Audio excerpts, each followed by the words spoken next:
10, 9. Hi 8. there. Hey, there's a strange voice in my ear. Let me just mute this thing here. That's better. Hi, my name is Aaron Short. Welcome to my YouTube channel. Today, now I can see a weird face on my screen. Today is March the 28th. It's Monday. It's time for some gear chat.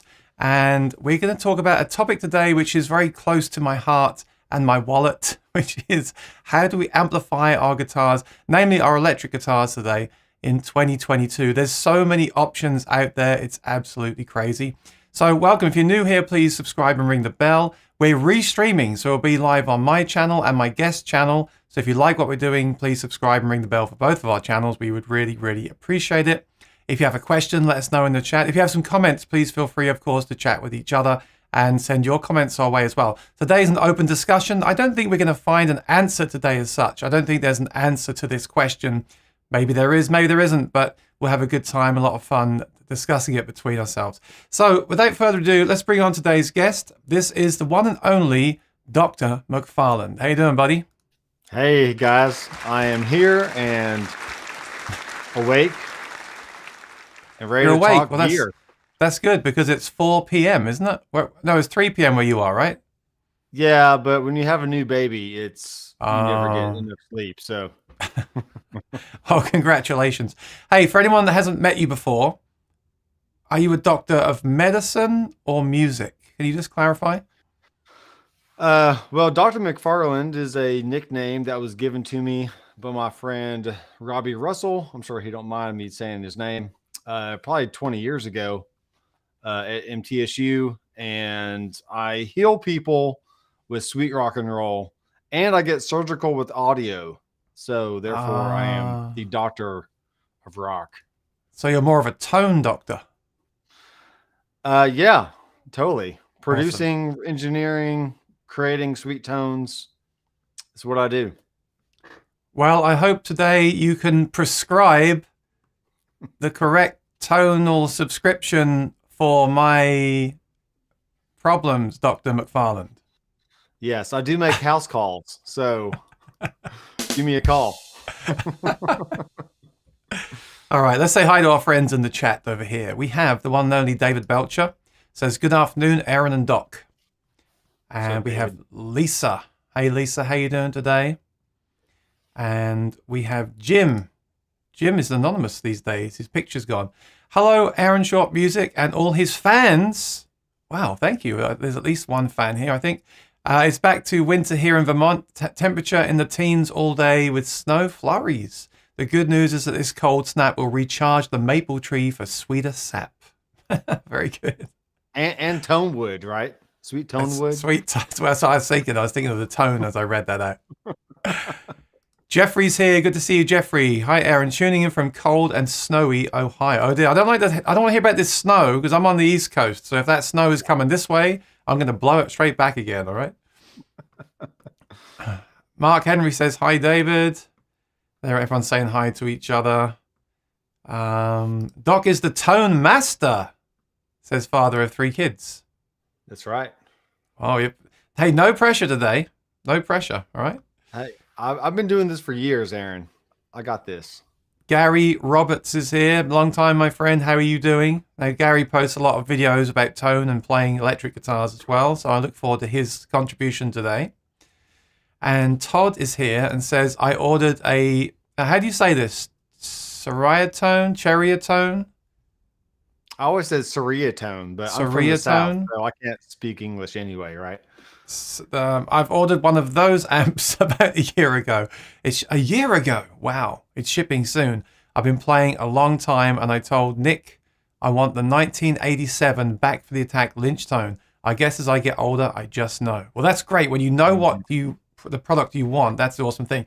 Today, I think we're going to discuss, like, especially from a point of view of a new guitarist, where do you begin? I remember going to the NAMM show in California 2 years ago, or even 3, the one before that, and walking around that main floor and thinking to myself, there's the brass section, there's the drum section, there's a little bit for singers and keyboard players. But my goodness, there's just a million ways to amplify an electric guitar at the NAMM show. And I think that's where we're coming from today. Which one do you choose? Where do you start? Gary's here from sunny Tucson, Arizona. I wish I was there right now. And David says overcast and 57 in Oregon. Normal spring weather. Where are you, Dr. McFarland? I'm going to call you Doc today, Nathan, or Dr. McFarland. What do you prefer? I go by all three at different times and different mood levels. You can call me Doc, Nathan, whatever. I'll use all three. Where are you located? I am in a town called Murfreesboro, just south of Nashville. I was actually in Smyrna for about 15 years, and we recently got a new house along with a new baby, and have a new studio almost done. I'm going to be moving in my stuff this weekend, so it's going to be cool. But we're in Murfreesboro, the place where everyone wants to move to, apparently. So, well, congratulations on the baby and the house. I look forward to seeing the new studio as well. And a new guitar. Well, as always, right? David says it's the home of Gallagher guitars. Is that where you are or where he is? I'm probably not sure. Where David is. Todd is here. I run sound for a lot of younger metal bands. If I was new, it'd be a Helix into a small head and a 2x12 cab. All you need. Thank you, Todd. Okay, bye everyone. No, actually, you're on the. I got nothing else to say after that. No, it's actually on the kind of. I do agree, but I want to take the long road to this. And a lot, a lot of this depends on your situation. And I'm glad you're here, Doc, because what you need from a guitar amplification system, let's say, is different to what I need, and I bet to a lot of people in the chat need as well. And I think a big thing about this is, first of all, deciding what you need, rather than just getting caught up in what you find online or what someone's raving about in a video or what the latest new toy is. What do you actually need to get? And I hope we can figure out the answer to that. I've got a kind of schedule for today just because this is such a huge topic. So as a little intro, I'm sure you saw this as well, Doc. The last 4 weeks that have passed, we saw a new amp, the Line 6 Catalyst. Yep. The Boss GX100, their first modeler pedal with a touchscreen, which is kind of exciting and interesting. But yes, another modeler to add to the list of guitar modelers.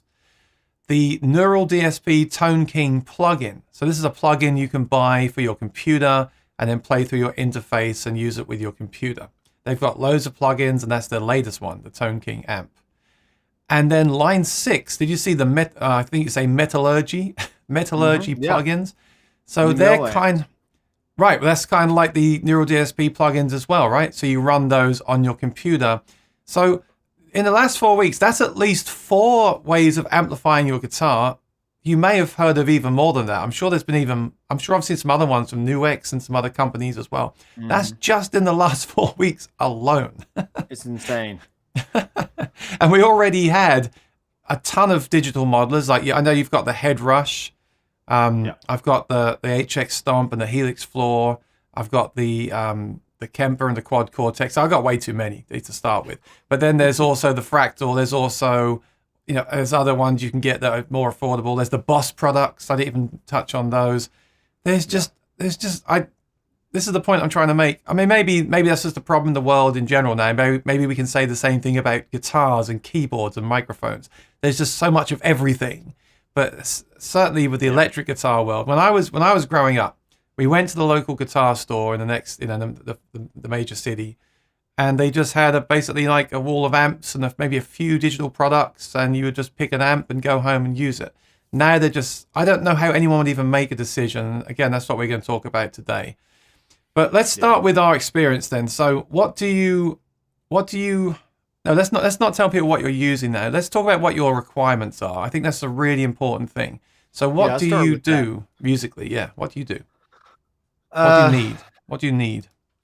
Well, in my previous life of playing in a band, this is well before modeling was even popular or even around. There's the Helix had kind of been on the market a little bit, but it was still really brand new. So for me being in a band, I always played with an amplifier, a somewhat decent sized pedal board, usually on my pedal train Fly, and I had a guitar, and I would just show up to the gig. You get on stage, you mic put a microphone in front of the amplifier, and you let the sound guy do his job, and you just try to rock out as much as you can, right? As I've transitioned into the studio world and not playing out in a rock band as much, I've really drawn to, line out type products, as in, any kind of mauler that you can just go line out into an interface and maybe monitor through headphones or, studio monitors. And so I'm really just going all digital these days. So if you were to ask me 10 years ago, yeah, it would have been a tube amp through a pedal board and a guitar, and that was my requirement. But nowadays, in the studio, I feel like the digital realm gets the job done, and in the mix, it sounds really great. So that's kind of the two worlds I kind of teeter on there. So you're recording and using in-ears. So I would say, in that respect, the digital stuff seems a really good way to go. Because I think so I either got these headphones here or any kind of headphone. I got Ultimate Ear in-ears. And if I'm not monitoring through these, I'm just listening back through studio monitors. Right. So you're like a prime example of someone that the modelers are great for, like the Kemper, the Headrush, the Helix. Because if you used real tube amps, they would make a noise. Is that siren in my end or your end? Hang on. It's on my end. Well, you're in New York, so it's probably you, right?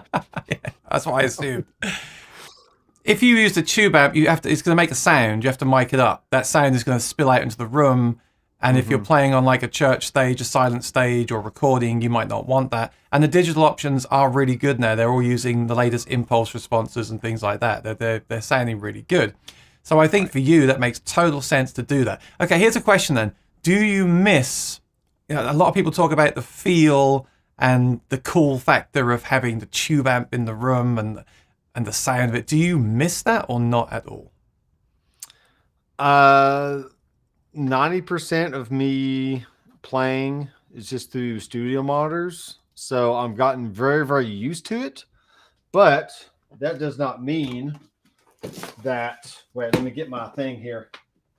Let me get my thing. That does not mean I miss it. Or I don't miss it. So I've recently picked up, if you can see this, this is the Supro Delta 12 and Delta King 12. And when I played it in the store, that feeling that you get from playing with a tube amp in a room came rushing back to me. And I was like, man, this sounds really good.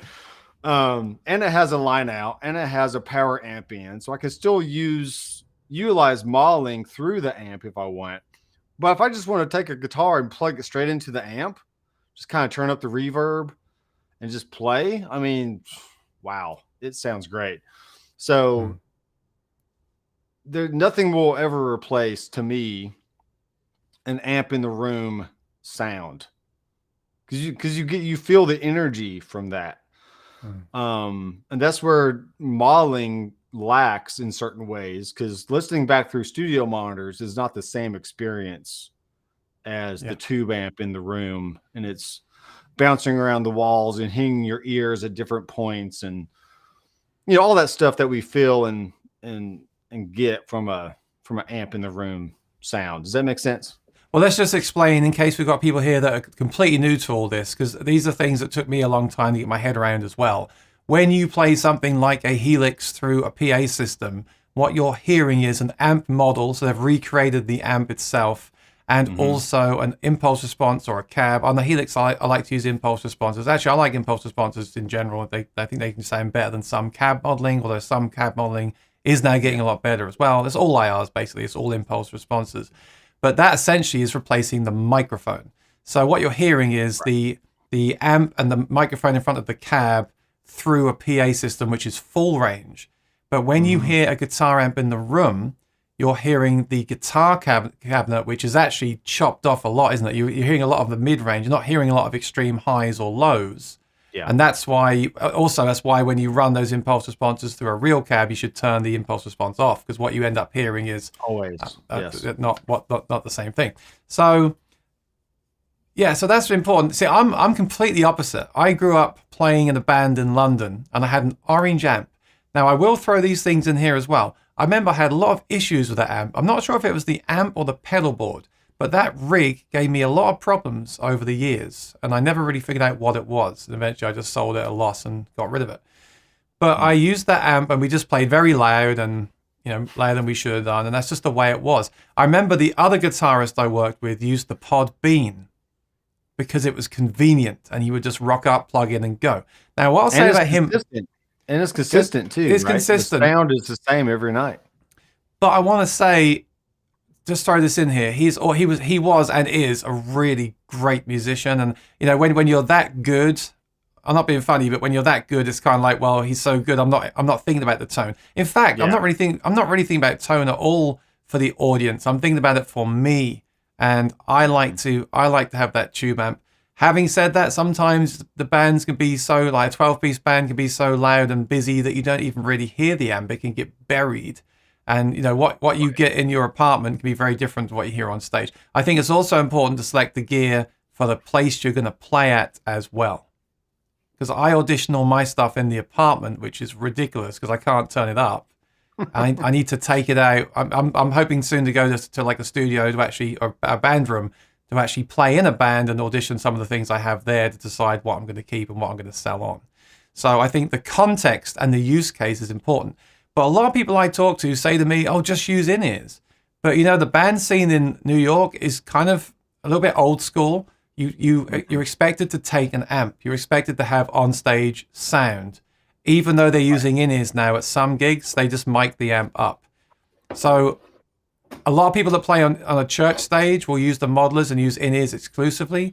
But in New York, you're kind of expected to have an amp. And I think that's my case. Yeah, and this is a... FR 108 speaker. And does this sound exactly like a tube amp in a room? No. It still doesn't. But it does amplify your modeler pretty well. I mean, it gives you a good sound in the room, and everyone in the band can hear you just fine. But once again, it's just a different beast. Well, okay, now here's something else to factor in, though. What if our worlds collided and I showed up with a tube amp, which has that very mid-focused amp in the room sound, and you showed up with that, which we just explained is the sound of the mic through the cabinet through the microphone. So it's not going to be as direct. It can never be as direct, can it? Because you're hearing a microphone recording, not the actual amp itself. If we both showed up at the same gig, would that be a problem, do you think? Like, would my amp overpower the PA speaker? Well, it's strange because let's just say you're at a medium-sized club, right? Where your sound guy is actually going to mic your amp anyway. And so the amp is on the back of the stage. You're on the front of the stage. And now he's piping your mic'd up amp back through the foldback monitor, right? So essentially, the 108 speaker is kind of doing the same thing as a stage monitor would there in front of you. But the only difference is you're still hearing a little bit of that amp on the stage sound coming from behind you, and then the foldback coming up at you from the floor. So, and my sound is still just almost secondary.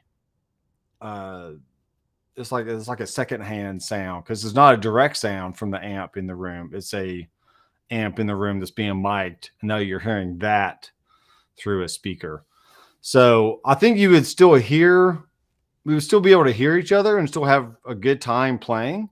But I think the immediacy of your amp will be just a little bit more pronounced in the room than an FR speaker would. And imagine if I had like a 4x12 and a 100-watt tube head, like that could potentially just. Then again, you've got that other thing of. Yeah. But then you've got the other thing of maybe straight away the venue owner or the sound engineer will come over and say, "Hey, turn it down," And then you're turn just it basically down. back to where you started anyway. You Yeah, end up- at a certain point, they start evening out. Once you get the tube amp down to a really low volume, now the FR speaker is more has a little bit more advantage, I think, because you can pipe it through the PA and they can control your sound more, but you're still getting the tone that you want because everything's modeled in the in the Mahler, and your tube amp just doesn't zing, it doesn't have that life because the power tubes aren't cooking and all that stuff that a tube amp wants to do when it's at a decent volume. And if you're starving the volume there, it just doesn't respond the same.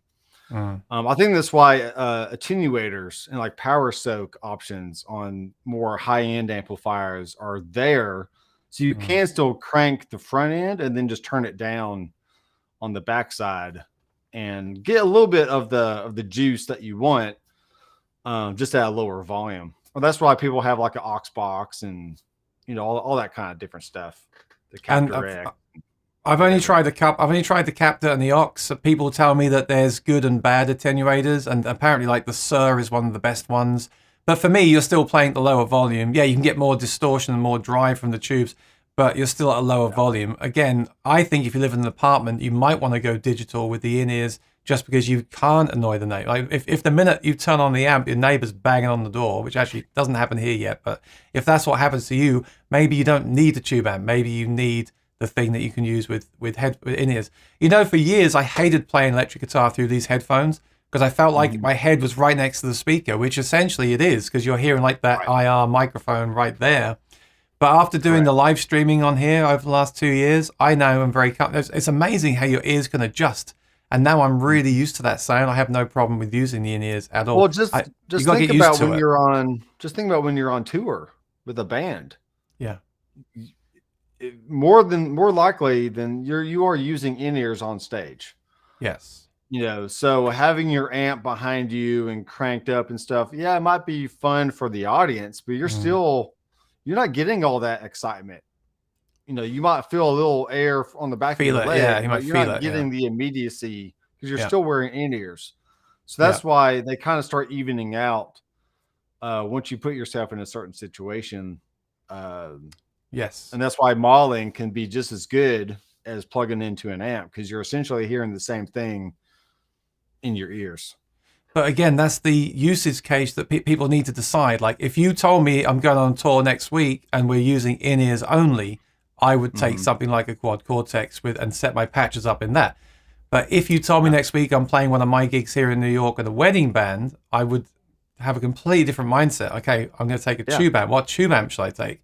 And then you can also do something like where you put the two together. Like Pete Thorne said on his last tour, he took his signature amp and the Quad Cortex and ran them together as a hybrid setup. So that's what you can also do. You can also bring the two things together and make a hybrid combination as well. Because his amp has an IR loader built in, yeah. And per preset, he can change the IR that's playing out of that head. So I can't remember how much that thing is, but I guess for him it's worth it because you're getting the real tube amp feel, but then the convenience of the output being an IR, and not having to have an amp load and all that stuff. So, well, I'd be interested in trying out his amp for sure. That I have tried that. That's his signature amp. So it's obviously made for him. So it's completely tailored to him. But it's not affordable. And okay, it has the IRs. It's only that the 15 is only 15 watts, which isn't. I'd be happier around kind of 20 to 30. I personally think the more watts, the better. Yeah, for me. But then again, it's going to get heavier and more expensive too. Let's see what people are saying here. Todd says, I dig the plugins and have a lot, but it's more about what you want to achieve. Exactly, that's what we're just talking about. Play live or internet star. Well, not just internet star. I mean, obviously, a lot of people play the guitar for TikTok and Instagram. But the thing you said about recording, like I completely agree with that. If you sent me a recording with your head rush, we did it last week, didn't we? The head rush or the Amp X, another one, Amp X. Amp 1. If you do that, I don't think I could tell you. Another guy posted last week the new Neural DSP plugin versus the amp, and I did get it right, but I wasn't certain. Like, it was so close, right? That's really hard to tell. But in the room, I can tell. Imperial Tone King. Yeah, someone posted that comparison with the real cool. amp, and there was what it was is there was something missing for me, but who knows if that was just the 2 amps they used or the recording or whatever. It was really, really close. So yeah. I think I can agree with you on that. For the recording and the direct and everything, we've hit this benchmark now. I don't think it's 1-to-1, but it's good enough. But in the room, how many different. number 1 hits in the last year was recorded with the Kemper? But does that make it okay? Well, can you tell the difference? Well, the reason if nobody ever told you, right? You just heard the song. How many? Wow, that song sounds great. It's like, yeah, it does, and it was recorded on a Kemper. But let me throw it back to you. How many number 1 hits in the last year had an electric guitar on them anyway? Okay, you got me there.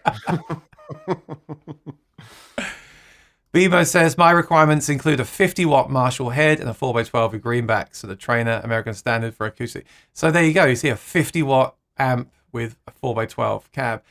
Hi, and he has Alan. a roadie as well. And the roadie to carry it. That's the thing, isn't it? Right. This stuff is all great until you actually have to carry it. Again, these weddings I talk about, sometimes you have to park like 10-minute walk from the tent and it's raining and the ground is muddy. So carrying a 50-pound amp, and then it's horrible. But then once it's on stage, it's nice. But actually, the load, you've got to think about the loading too. Or the one we showed up to where it was 5 flights of stairs, and the bass player brought like a 60-pound head. And that night I actually said to him, "Don't bother, just plug into the PA, just go straight into PA," and it was fine. It was a small gig. Yeah, and it's gonna save your back too. Now, did he have as much fun? Maybe not. But that was I was like, if you're going to carry up those stairs, you might injure yourself. So he's a bass player. He didn't need to have fun. Todd says, I've run a Helix and a Kemper direct in live. It's good, no doubt, but still missing something. I hear that a lot. And Gary's got a good point here. I've heard so many guitarists who switch from tube amps to modelers and go back to tube amps. I think that happens because the modelers came along and said, hey, you can have everything in one and save the money and save your back. And everyone tried it. But I think a lot of people, not everyone, a lot of people use the modeling now for sure. Again, especially with the in-ears. But I think I've heard of a lot of people that have gone back to amps as well as I've done. Now, I want to throw this in. I think I did things backwards. I do a lot of acoustic shows and I didn't play electric for many years. And when I got back into electric, the whole thing was like the Helix Facebook groups and how wonderful the Helix is and how you can sell all your amps. So I went into Helix. But if I'm being completely honest, I did use it for some shows and it was fine. But if I'm being completely honest today, for many years, I just spent a lot of time tweaking and trying to find something to connect with. The minute I got the tube amp in here, which was a few years later, it all kind of just came together. Like, sometimes, or a lot of the time, I'll just plug an electric guitar straight into an amp with some reverb and play. Yeah. And I am very, very, very, very happy with that sound. And I spent a lot of time trying to get that sound from the modelers, and I could never get it. And I think that's worth considering. Also, I want to give a shout out. Have you tried the Oxbox? That thing is legit. It's really, really, I really haven't. good. It's a little out of my price range for what I do. When I got mine, it was much cheaper. They've gone up hundreds of dollars the last 2 years. But even at the current price, if you're watching this, I really recommend it. I never reviewed it for whatever reason. I will do one day, but it just does one thing really well. It takes your tube amp, it makes it silent, and the cabs in there with the headphones in just sound really okay. I'm not going to say it sounds like you're playing the amp in the room. Obviously, that's not the point of it, and it's not possible. But for me, it's the most satisfying thing. And I think it's because they use 2 mics and stereo delays. Everything's in stereo. Everything just sounds very big and rich. And you get a good width sound. The width. And it has like a room mic you can blend in too. So if you own a few tube amps and you want to get into recording, I think that's a great kind of hybrid way to get into it. But then I wouldn't take it out live because the thing is like this big. So again, it's bulky, right? Unless you had like a good carry bag or something with it. But then that's another thing to take, it's all a great idea, isn't it? And then you've actually got to walk out the door. And the thing with me is I take PA as well. So once I've got to take 4 PA speakers, a big bag of cables, a mixer, and the guitar rig, that changes everything for me. It's just so much stuff, And your arms are already about to fall off. So by the time you set everything up, like you're too tired to play. Yeah. Danielle says, I've been tuning into Smalls Live on YouTube an evening. Every act there uses the same drum kit, same Fender amp, and same piano. Cool. Okay. Smalls Live. Okay. I didn't really want to get into this today because everyone's talking about this right now, but Gary says with the tube shortages due to the Russian sources drying up, will modelers get more mind share and become more prevalent? I mean, I haven't spoke about this at all because I just feel like we don't know what's going to happen. I mean, maybe the tubes will all disappear and we'll be forced to. But when I heard that, Doc, I was thinking to myself, oh, should I start buying tubes? Oh, is that a reason to forget the tube amp? No, that's not it at all. It's not. It's too soon, right? It's too soon. I don't think that's a reason to base your purchasing decision today. I was looking at tube amps today. I don't think that's a reason to base your purchasing decision today. And I don't think we should panic buy or freak out about that. But maybe in 100 years, like with cars, we will all be digital. But then again, the technology will be even better by then, won't it? So, yeah, who knows? I want to base this chat on what we have available today. Lee's at work. Can't get out of working tonight. It won't be around much. Sorry to hear that, Lee. Mark says, work hard to buy more guitars and amplifiers. Don't forget the amplifiers today. Gotta have that.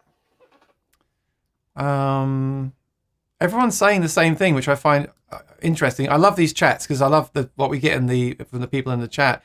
David says, I use the FRFR 108 with my Origin Effects revival drive and 2 notes cab M. Sounds good, but doesn't feel like a tube amp. We hear that a lot as well. It doesn't feel the same. Doesn't feel the same. Doesn't it's just sound a different quite feeling. The same. It's like Different when I'm thing, right? monitoring back through my studio monitors, it sounds good. It does, but it doesn't feel the same. But for me, if the guitar is in a mix in my DAW, you're just hearing back a mix. It didn't have to feel like a tube amp because it sounds good in the mix. Yeah, right. You know what I mean? Completely different thing, right? Mixing Completely a song. different. Yeah. Again, that's that whole mic'd guitar cab sitting in a mix of a song is completely different to guitar amp on a loud stage fitting into a band. I think we need to remember. We need to separate those two things. I think definitely.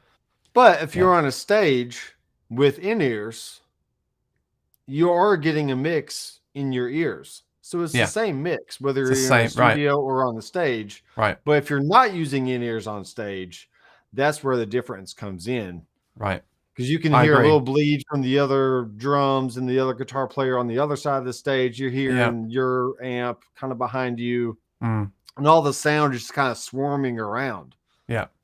But when you only have a stereo in-ear system, then that's all you got. Which can also be bad because what if the other guitarist is too loud? What if with the in-ears, you can actually do your own mix now, can't you, on your phone? You can mix your own kind of studio sound in your head. Yeah, let's keep those things separate then. I totally agree with that. Recording or playing on stage with in-ears versus playing, going to the blues jam, everyone's playing acoustic instruments.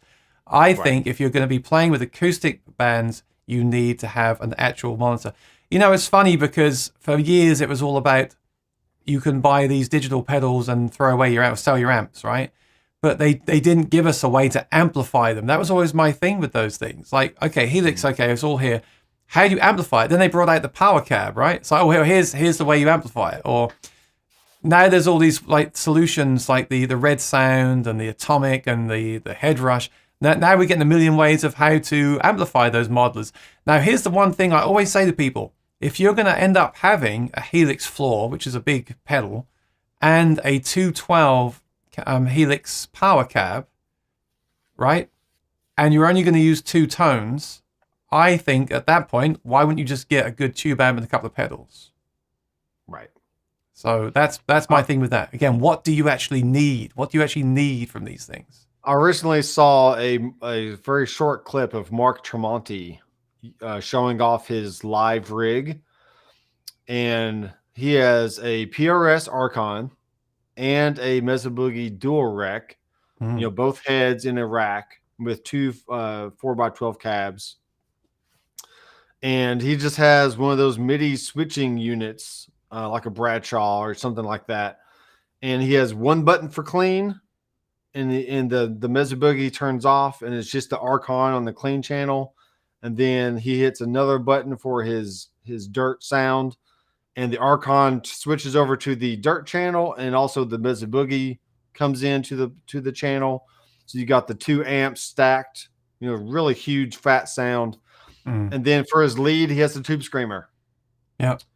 And that's his sound. When you go see Mark Tremonti live, you're hearing those 2 amps and a Tube Screamer, and that's it. He don't have any other gimmicks or any other gadgets or anything else going on. And then for him, it worked. I mean, obviously, he's somewhat big, has a big name, and has a full crew that can carry all that stuff around. But hey, wouldn't it be great to carry around 2 amp heads and 2 cabs and just have a amp switcher, and there's your sound, But for the rest of us who can't, doesn't have that convenience, we buy the Helix, we buy the whatever, so we can have the convenience of switching different sounds. Or maybe you just have a small tube amp, maybe a 50 watt, 30 to 50 watt amp, and you got a small pedal board that you can do some basic switching on. There's different ways to scale that down for sure. So it doesn't mean you have to go modeling in order to get that convenience. But I think that's why some people do go into the modeler for live use. I think maybe they can use a Mesa Boogie for their dirt sound and a Fender Twin for the clean, but they don't have to carry the amps. It's just all built in to the. I totally think it's convenience, because you're saving the weight. You've got a ton more options. You've got all the effects built in. You've got a direct sound to send to PA. I'm kind of the mindset though of, I don't really care myself about having a million amp sounds. I just want like a clean that's great. I want a drive that's great and a heavy that's great. I don't need like a million sounds. And it's funny, like with the Kemper, what I tend to do is load up a profile that I quite like and shape it. And if I then compare that to one of like my amp or something, that sounds the same. It's like my ears dial that thing into what I'm looking for. So I don't really need the personality of all different amps and things. And I also like the simplicity. I like the lack of options too. And I'm actually guilty of kind of laughing when people say, oh, like the Axe Effect stuff is too complicated. There's too many options in there. Sometimes I'll think to myself, well, how can that be a bad thing? More options is a good thing. It's better than having like an amp where you need to add an EQ in the loop or something. Like, it's all there. But I have spent many nights programming and downloading and buying presets on IRs that I just never used. And then, like I said, I then plugged straight into an amp that I like and just played for hours. And I think that's got to be a factor as well. Gary's like me. He says, in terms of amps on stage, I usually go for reasonable stage volume and don't generally need monitor support on stage. So yeah, that's like me. If I can just have the amp on stage, then that's what I'm hearing. Right. Oh, that's good. David still has a 100-watt head and 2 4x12s. Nice. But he's glad I don't have to pack those. He's glad he hasn't got to pack those around like we did in the 80s. It looks good in the living room, though, doesn't it, David? You got your big screen TV with two half stacks on the other side. He hasn't got a living room. He's got a 100-watt head and 2 4x12. Right.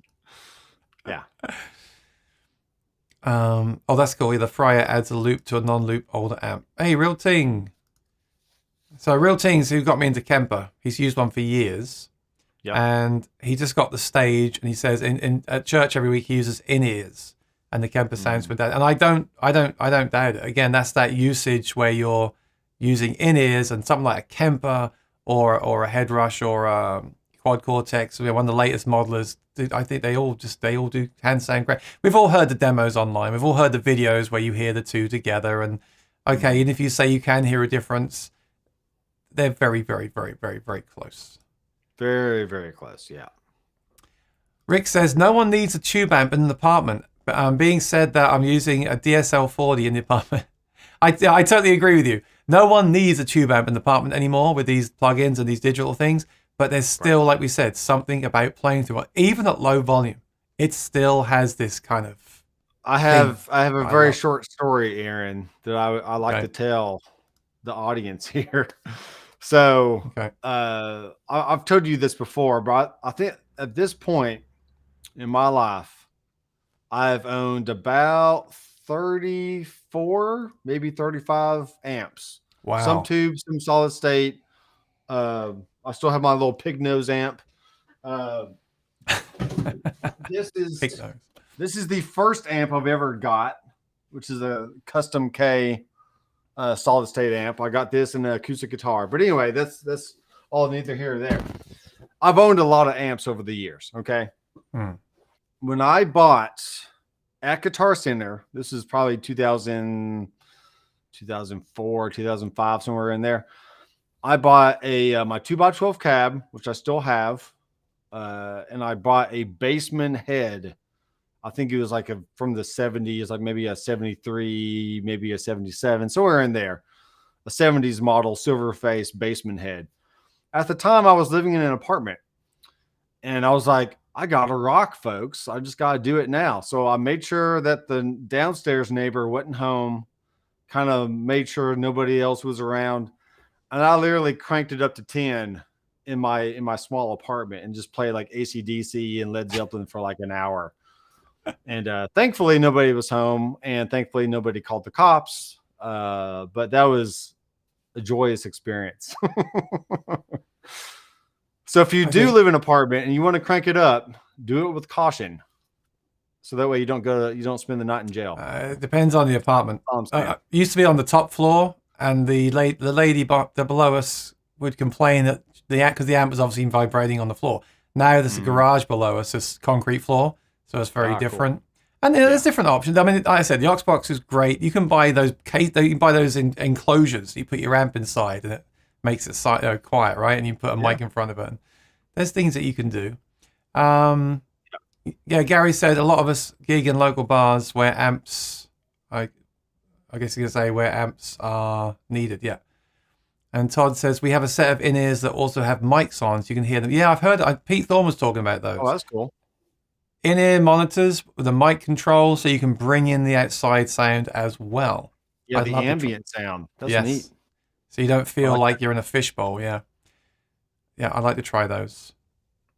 Real Ting says, thinks the Kemper sounds great through the PA too, and is a lot easier to bring around and keep consistent. So my only question for you, Real Ting, then is you're the guitarist in the wedding band, and you're playing with keys and vocalists and drummers. Do you think if a guitarist came along with a tube amp at your next show for a dual guitar gig, do you think it'd be a potential issue or not? Like mixing the two together. Now let's talk about the solid state thing, because I've tried a lot. I must have tried 10 solid state solutions. And I didn't really like any of them, honestly. I've liked some more than others. Some I absolutely thought were terrible. Some I thought were acceptable. But overall, I've been pretty unimpressed by the solid state stuff, which is a shame because that is a nice lightweight option alternative to tubes, right? Is. But I just have not. It's not like in my head, because I'm guilty sometimes of auditioning gear with my brain. Like, oh, it's not a 2-rock tube amp or a vintage Fender. It's not going to sound the same. Sometimes I really try to tune out and kind of almost forget what I plugged into and just really get into the music. And I find that a bit, I don't know. There's something missing for me. I do like the Amp one. It's probably the best thing I've tried, but that's got a tube in it. Interesting enough. And it's in the power section and not the preamp section. Right. So that is like a power tube, right? So maybe that's what it is about that thing. That thing really impresses me. So again, especially for the size, but you've got to add other stuff to it. Yeah, what's happening with the Amp 1 is you got the preamp, which is solid state, which is basically like a drive pedal, right? Like a little small pedal going through the amp. And then it's going through the tube. And then you have a 100-watt Class D power section after that. That is just amplifying the whole thing. So it's not like just a tube in a circuit that's just kind of glowing for effect. Exactly. All the circuitry is going through the tube first, and then it's being amplified by the Class D technology or Class D power amp. That's no different from like a PA speaker. Speaking of Class D quilter amps, which I know you've tried at least one or two. I've owned 6 or 7 quilter amps over the years, starting back in like 2014 or so. And they're good amps. They really, really are.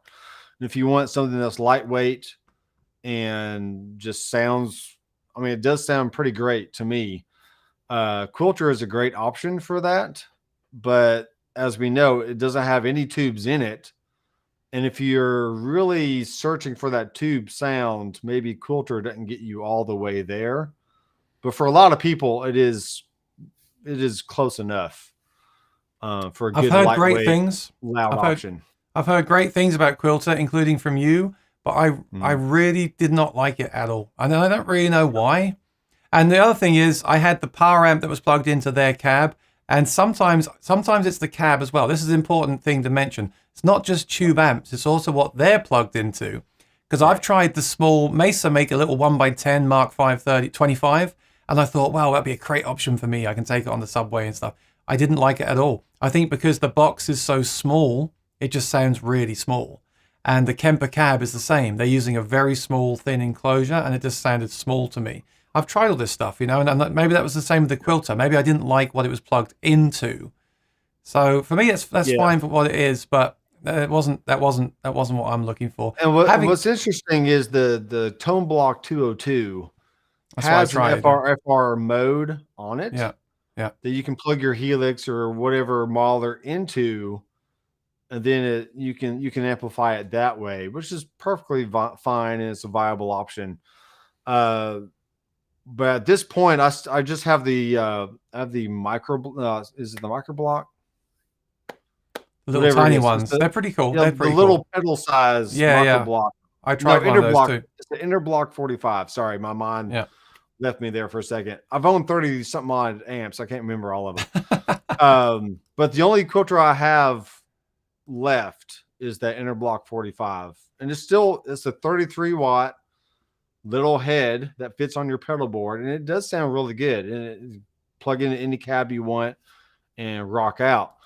But 90% of the time, I'm just sitting here at my desk recording and listening through studio monitors. So, I mean, yes, I just bought a Supro tube amp. It's more nostalgic than anything. But do I need it? Probably not. I mean, I'm fine with my head rush and my I do have an HX Stomp that I use a little bit. But really, it's the head rush into an interface coming back out through studio monitors. And that's just what I do. If I played live in a band, maybe I would have kept the Quilter just for the lightweight, the convenience. And look at this one. I tried this one. I actually didn't mind this one, especially for the size. For the size, but again, to me, it's just like another kind of backup, another kind of band-aid. I'm personally kind of tired of looking for the thing. I've got a backup. I've got one of those fly rig, the Tech 21 fly rigs. Those are great. No, I wouldn't. I don't want straight into a PA. Those are great. No, I don't want to. I don't want to do a gig with it. I hope I never have to use it. No, as a backup though. But as a backup, it's a good lightweight option for sure. Because the reason that's a great backup is it fits in the guitar case, so it's always in the guitar case and in the gig bag, and it's got enough on there to get through a gig. And I did use it one night where it rained, and I took the Helix, and it was raining, so I put everything away, and I put that thing straight into one PA speaker for the audience, and I did a whole band gig. And it was fine. So that's I think a backup needs to be truly, truly portable like that and robust.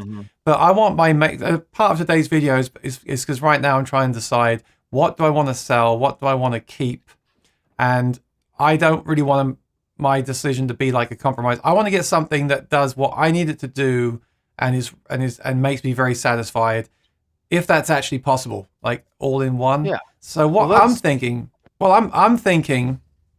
I've really enjoyed the Quad Cortex for the size of it and the way it sounds direct. So I'm thinking I want to plug that into a tube amp, because clearly I like tube amps, right? I think I want to plug that into the effects return of a tube amp and have that as my rig. So I haven't got a big pedal board. I haven't got loads of patch cables to go wrong. I've just got that thing, and that can go direct to front of house, and then the amp can be behind me, basically for me, just to give me that sense of the tube amp. So I think I am going to end up going for like a hybrid kind of rig, purely because it'll be really light and purely, it'll be very light and flexible. So if you're doing a cover song and you need a chorus, you can just throw a chorus on for that song and do it. So I know, because I know what you have a little bit. You have a Princeton tube amp, right? Yeah. But that doesn't have an effects loop on it, so that wouldn't be a good. That wouldn't be a good solution for your. And it's very low power, and there's no effects return. So I think the Princeton is not a good option for what I'm doing. Yeah. Yeah. So what other what else are you thinking about then? Well, I'll show you what I've been looking at today. This I've actually been speaking to a few friends about this too, and it's funny, again, coming from those groups where everyone's just saying, "Oh, this is all you need. You don't need that." A lot of people I talk to do kind of have this thing as well. It's like, what do I get, right? What do I buy is the biggest question, and kind of sticking to it too. Yeah. I'm looking at one of these. I'll bring it on the screen. Hang on, and I'll tell you why I think this is a good option. And I haven't tried it. This is a Dr. Z. Now, I owned the Dr. Z Plus, and I really liked it. But that was a 15-watt amp with a passive effects loop. Yeah. This amp here, and bear in mind, I've never even played it, but this is a 30-watt tube amp with an active buffered. You got mic issues.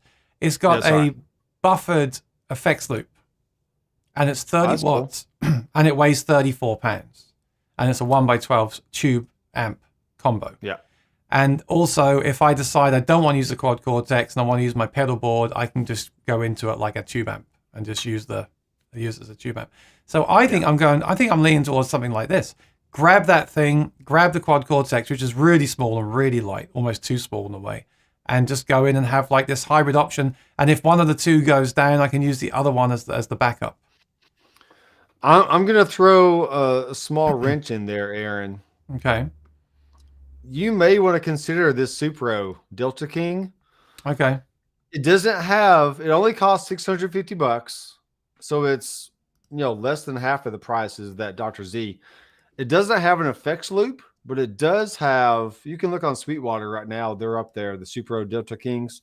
It does have a power amp in, so it's the exact same signal path as what a effects loop return would be doing. This one. Yeah, that one right there. I got mine for $650 because I'm cool like that at Corner Music. But they have one for $595, so I could be even cooler than you today. I know, right? Well, there you go. But nice.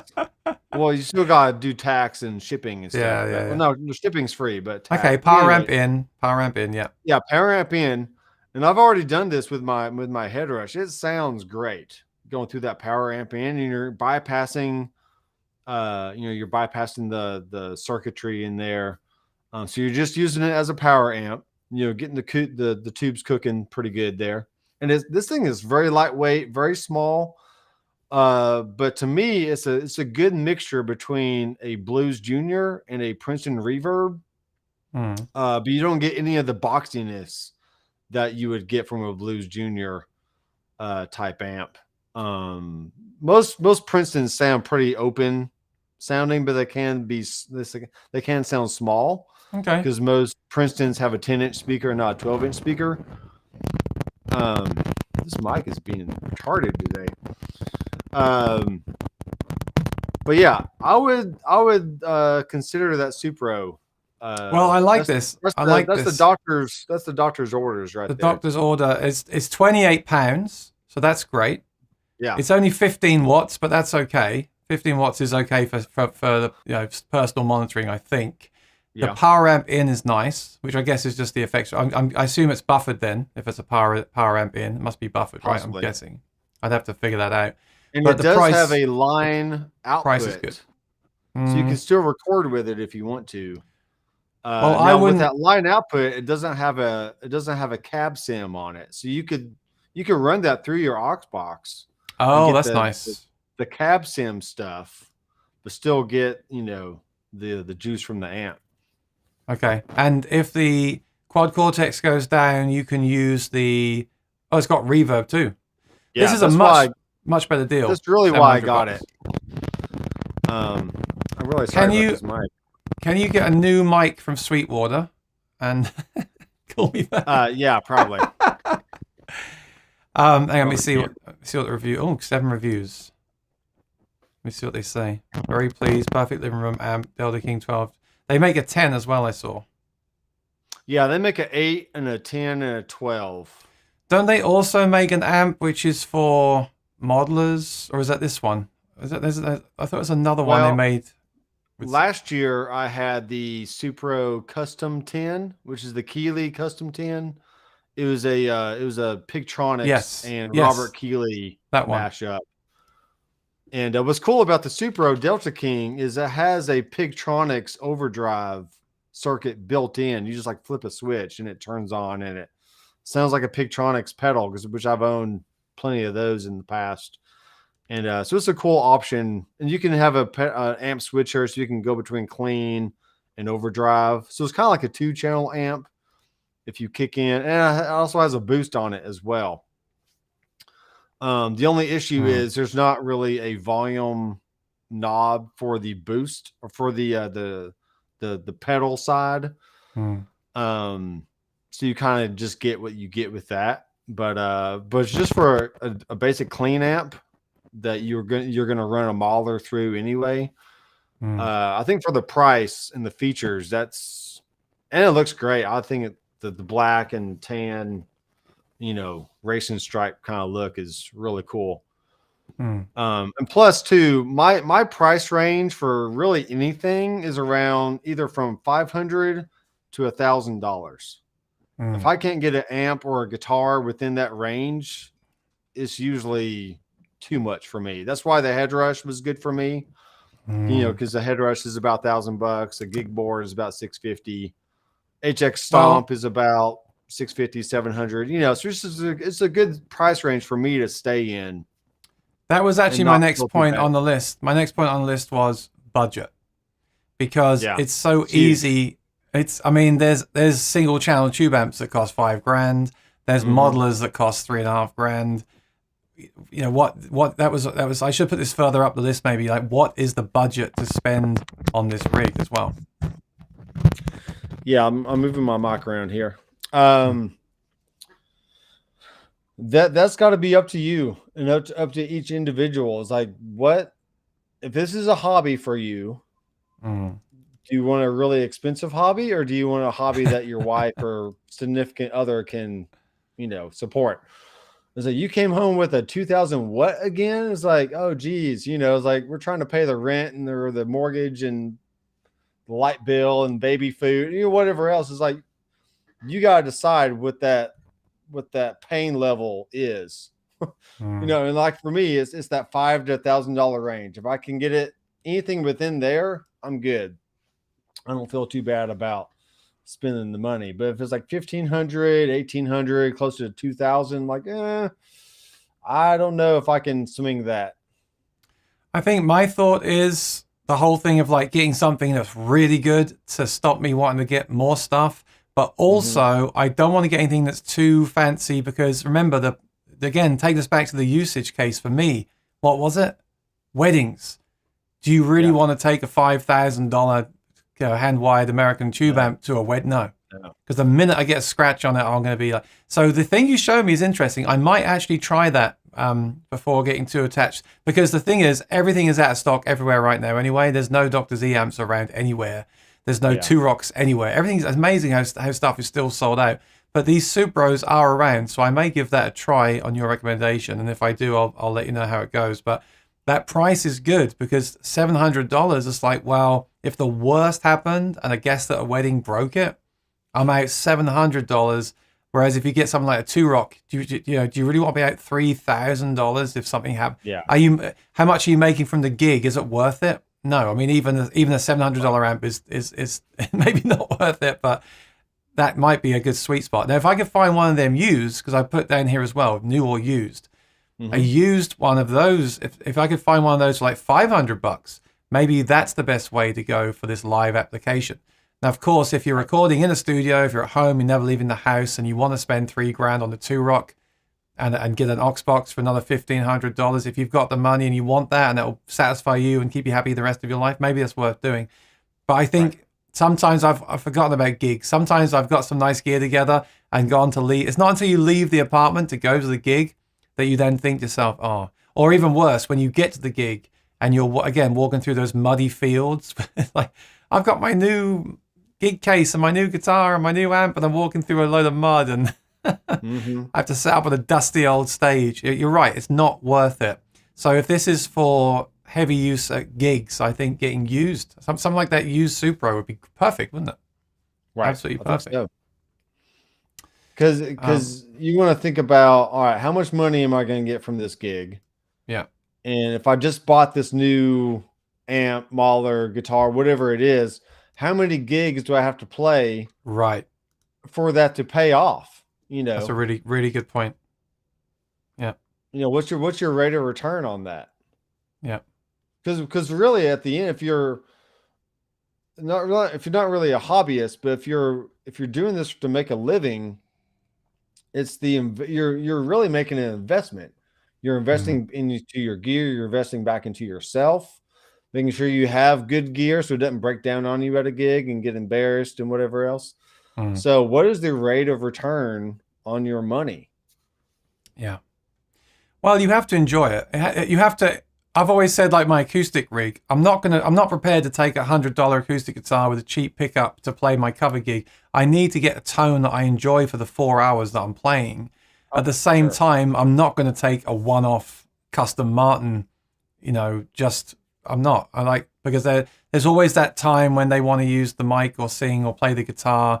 And for that reason, I always carry like a spare mic, and I don't want to. And that could make or break the gig, right? The owner of the club could say, "Richard, I'd love to play a song on your guitar." And if I'm like, well, I'm not willing to let you because it's a $10,000 one-off Martin. I mean, that'd be terrible. That'd be like, well, you're not coming back here again. So you're right. Is again choosing the equipment for what you do, and also choosing the equipment for that job you're gonna do. Make sure it's good enough, but make sure it's not so good that you're kind of almost afraid to use it, or you've spent more money than you're going to make. Because that's a bad feeling too. If you get a gig and you spend more money to do that gig than you're going to make, it doesn't really make sense, does it? It never does. Exactly. Going back to Seriatone, or however you want to say it, out of the multiple amps I've ever owned, I never owned a Seriatone, but I almost ordered one. Because you can buy them as kits, and you can solder them and put all the pieces together yourself, which I never really fully trusted myself to do that because I wanted to stay alive and not electrocute myself or anything. I felt like that was more important than having sweet tone. You're just staying alive, right? So I never really dived into the whole kit, pedal amp thing. But looking around the website, it's probably 10 years ago when I was doing all this. The creme brulee amp, I think it was like a Trainwreck or Dr. Z-esque type thing. It was like a small little head with very, very simple controls on it. And I came really close. I came really close to buying one, but I just never pulled the trigger. But if you're into doing DIY, amp kit type stuff. Also, I think there's a guy named, he does pedal clones for like clones and stuff, the Rocky repaired amp. He does amp build kits, I think. I wouldn't. I'm not good at DIY anyway, and I want the thing. Yeah. That's why I was looking at Dr. Z. Like everyone says, they're really well made, they're really robust, they're bulletproof. So, but then again, that's why I want the backup. Sure. So my rig would be this then. I mean, I actually wasn't going to discuss my actual rig today, but as I'm kind of thinking about this in a minute, I will. So the Quad Cortex, because it does sound, I do like it. I love the interface. I love the size, most importantly, and I've been very happy with it since I got it.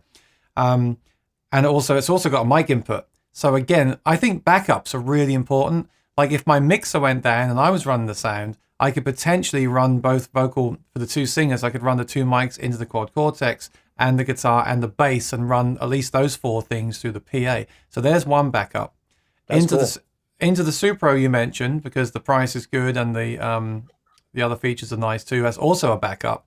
And then the Fly Rig, which I really am not a huge fan of. I actually think it sounds pretty good direct with the cleans, but the distortions on that thing are analog distortions through, not even through an impulse response, through analog emulation. I don't think it sounds that good personally, but it would get me through. That's my third backup.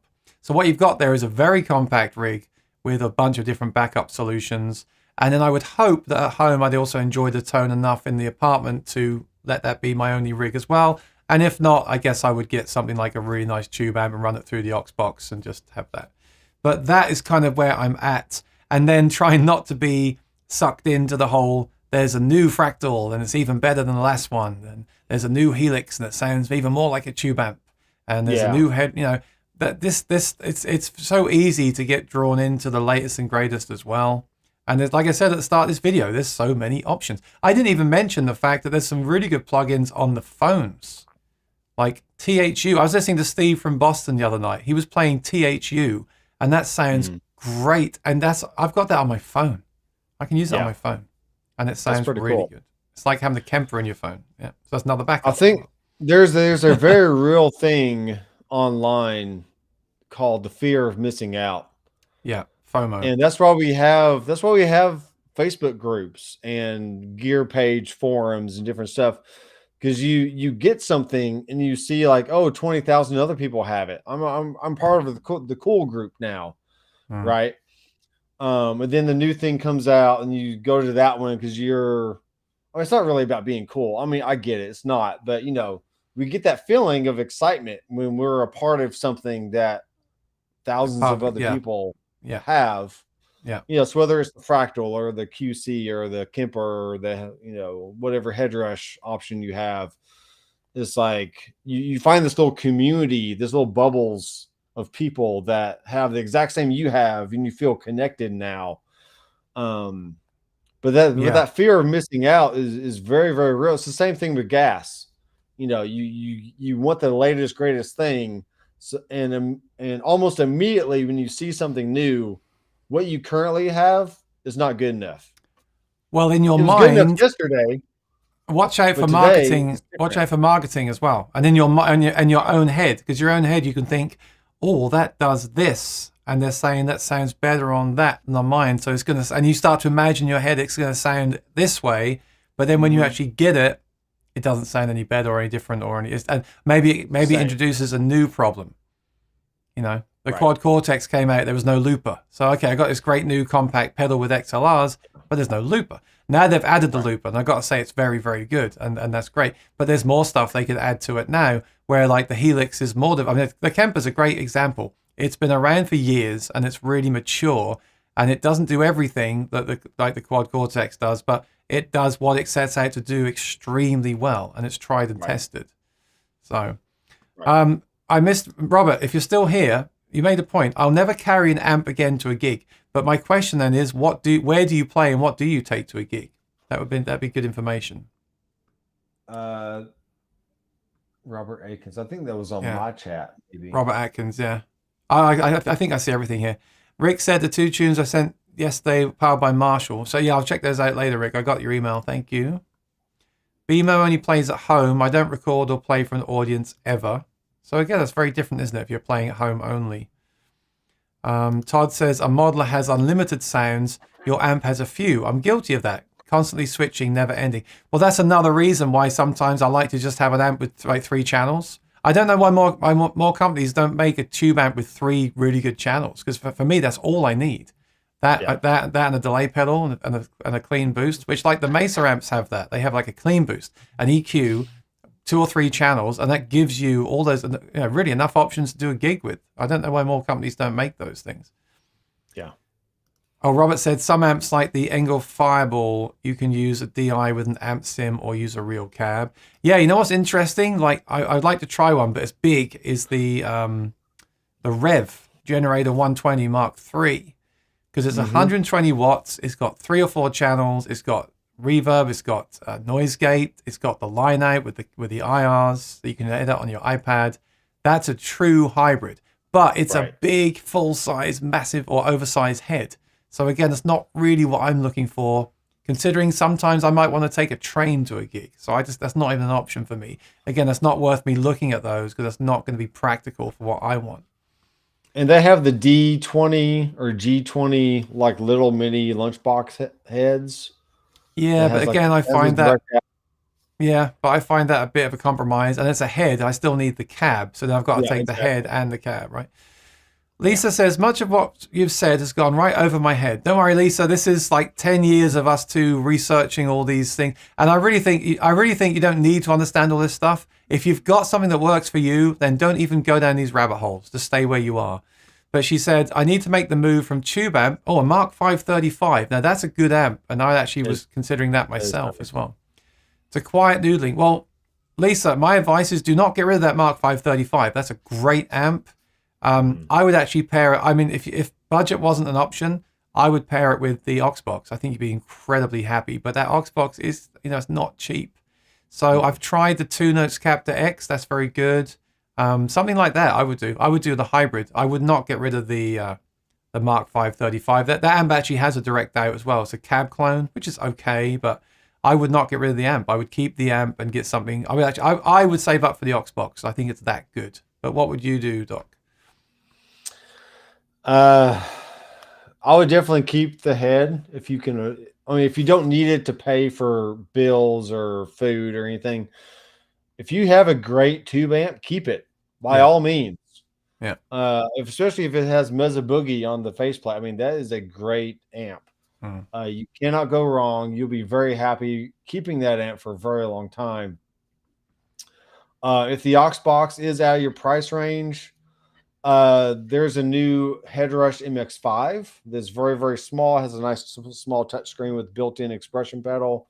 I think now they're $400, maybe 500. I think the price went up a little bit, but even still, if you just want if you just want to plug in your headphones into the back and just noodle at night, I mean, it is a good option. They have all the Mezza Boogie amps and Saldanios and Danios, whatever it is. And so getting a very basic small Mahler. I know there's a Mooer, some Mooer options out there. Again, there's a million, right? There's a million. Yeah, just pick your price range and then find something that's within that price range. And just know when you play through it, it sounds good enough for noodling, but you still have your Mezza Boogie Mark, 5 that's still there. You need to go out and play live gigs or get louder in the room if you want to. I think I would get the Oxbox or some of those neural plugins for me are a bit hit and miss, but I really like I've got the John Petrucci one, and I think that sounds really good. So I might get, if I've got an interface for the computer, you need an interface as well. I would get something like that. But yeah, I would say just keep using the amp myself. Now she didn't say if she was playing into a computer or not, but everyone has a computer pretty much nowadays.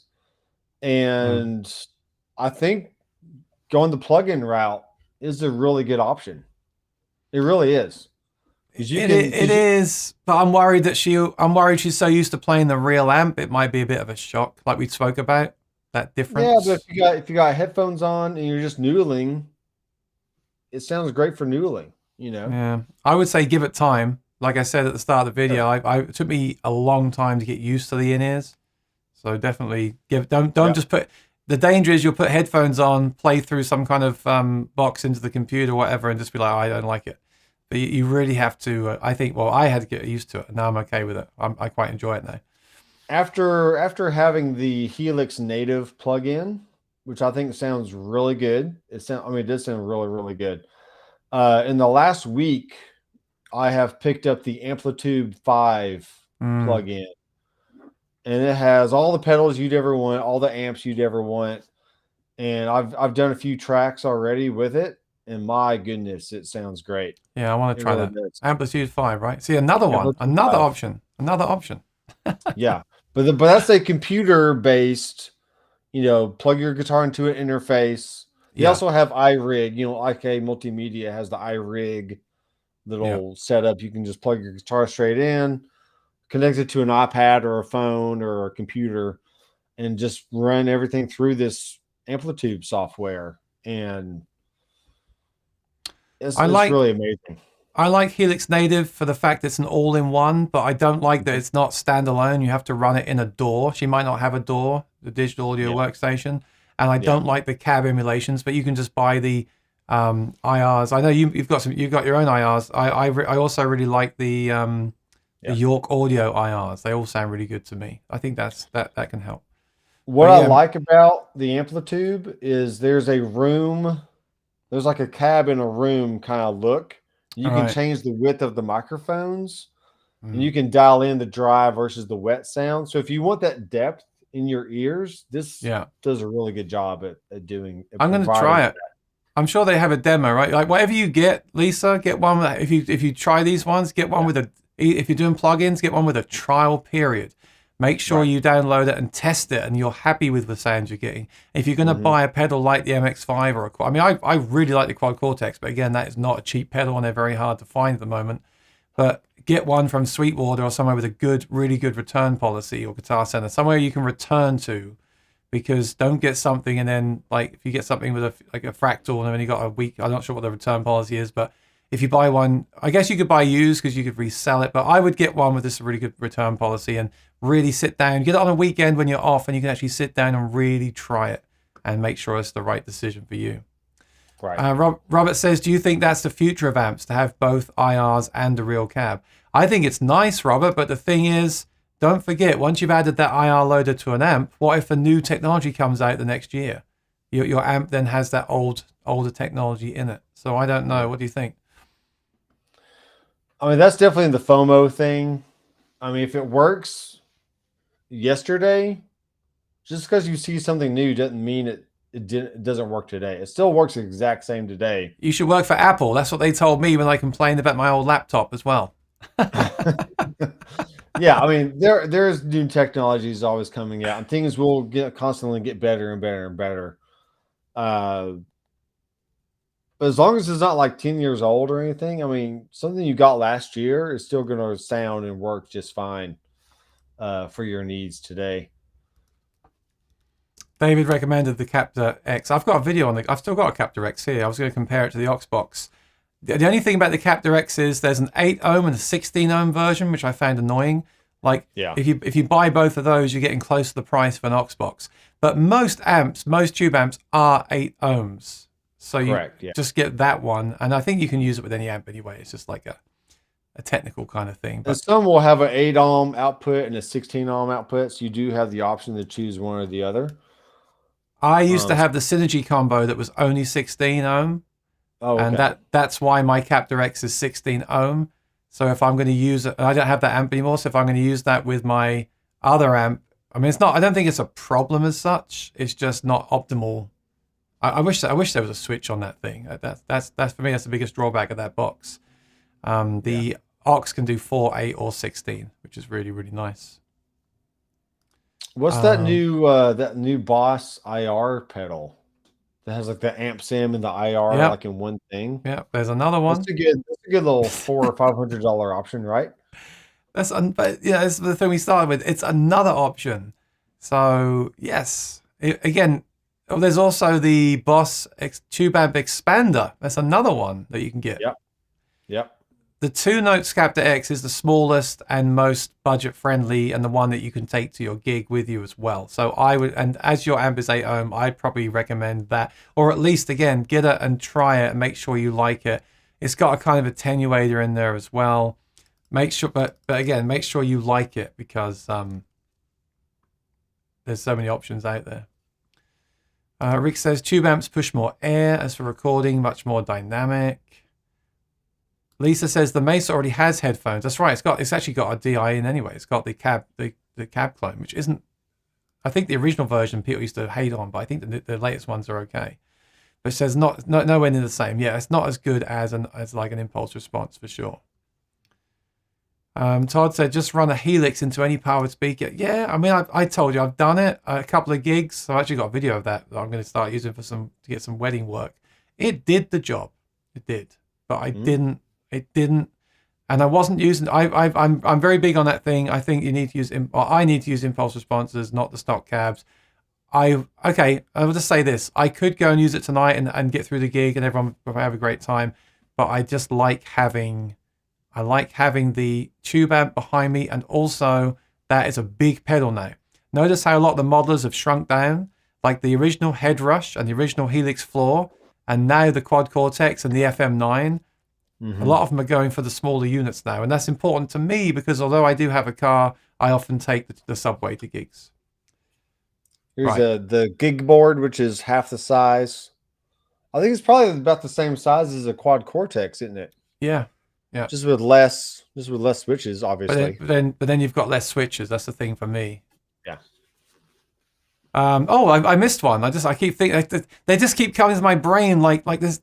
I mean, there's the Spark Mini was announced a few weeks ago. Like there's another one. Like I did order that. Yeah, I did too. But that's $190 battery powered amp that you can take on vacation, use the Bluetooth speaker. That's right. I think that's a bit of a different thing. But the Spark amp is another one that a lot of people talk about. I'm gonna use it for my my private lessons for my students to plug into. Yeah. It's just a good little amp they can plug into, and it sounds great in the room, and it works. Lisa had a THR. Yep. I hear good things about those as well. Rick likes to use two 15-watt tube amps AB'd. That'd be a nice two amps on stage would be even better. What's better than a tube amp on stage? Two tube amps on stage. Three tube amps. You got your clean, your crunch, and your lead. You got them all lined up on the stage there. They're saying a lot of bands here are now using Quad Cortex and Kemper. Yeah, they are. But I went to see John Mayer a few weeks ago, and they all had tube amps on stage. So it depends what kind of music you play as well. Yeah. Just going through I'm just catching up on the chat. Thanks for the tips. You're welcome. I've heard many Kemper users say they only use a couple settings. Why spend all that money for something you're going to use? Now, that's a good point too, Jeffrey, because the real thing earlier, he's told me that on his Kemper, he bought it used. He loaded in his 4 sounds and never touched it again. But I still think that was a great investment because he bought it used and he's got a rig there which is portable with 4 different amps in it. And that's still a great saving if you think about what it's replacing. Right. And I also think the worst thing you can do, in my opinion, with this gear is spend more time tweaking it than using it. And I've been very guilty of that. I've spent I'm kind of getting over all that now. Spent a lot of time looking for the missing link, the hidden tweaks to unlock the full potential, and the MIDI controllers and all these MIDI settings and using apps with them. I just want a good sound now. I just want a couple of good sounds. And if you can get that from the Kemper and never touch it again, that's great. For me, the danger is to keep looking at new profiles. Again, fear of missing out, right? Is there something better? Mark was on the TV last night, but I couldn't watch it. I hope to see that tomorrow soon. I don't have Gary. So Gary, check out his channel. He has a few very nice guitars and very nice amps. And he also gets other amps and guitars in to demo. And he does it, I think he uses his phone to do it, but you can hear that he's in the room and he's really getting into the feel and the sound of the tube amp and his guitars. And I think for me, that's what I'm looking for, that connection. And not to knock anyone that wants to make the videos and do all these tutorials and things, but I just did it for a while and I don't want to do that anymore. I just want stuff that sounds good. And that's why I like the Quad Cortex. You don't need really, I've made some videos on how to use it. You don't need them. You just open it up, you update it, you stick in an amp in the cab, and you play, and the tone is good. And for me, that's really cool. And that's what Gary says. I don't have the patience for all the software configurations and the complex pedals. Less is more, and I do agree with that. On the flip side, sometimes I'll be playing a tube amp and wish there was a bit more 2K or something, and I can't add it in because I need to add an EQ pedal. So that's not always perfect, but if you can find the right amp for you, it's good. What I've done here on the Amplitube plugin or software is that I have a Doc 800 Crunch, a Doc Maz Junior, a slow clean, a slow drive, and a slow lead. as in Saldana, whatever. Yeah, so I just when I first downloaded it, I was like, all right, I need some presets. So I'm not trying to go through every single option that there is. Because like Aaron wants, he wants a clean, a crunch, and a lead. What more do you want? What more do you need than that? Well, I don't. But then some people want a different sound for every song, don't they? Yeah, that's ridiculous.